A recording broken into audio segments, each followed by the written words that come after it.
The clearest risk factor is age.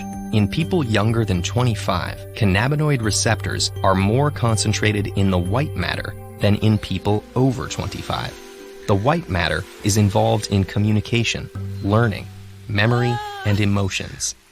Frequent marijuana use can disrupt the development of white matter tracts and also affect the brain's ability to grow new connections.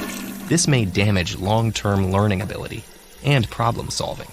For now, it's unclear how severe this damage can be or whether it's reversible.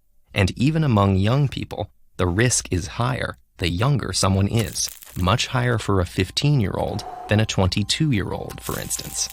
Marijuana can also cause hallucinations or paranoid delusions. Known as marijuana-induced psychosis, these symptoms usually subside when a person stops using marijuana.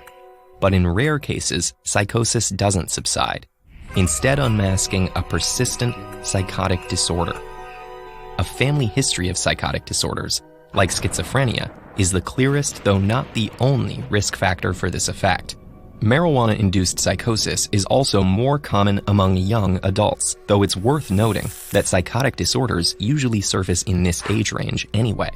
What's unclear in these cases is whether the psychotic disorder would have appeared without marijuana use, whether marijuana use triggers it early, is a catalyst for a tipping point that wouldn't have been crossed otherwise, or whether the reaction to marijuana is merely an indication of an underlying disorder.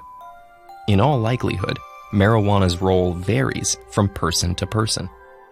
At any age, as with many other drugs, the brain and body become less sensitive to marijuana after repeated uses, meaning it takes more to achieve the same effects.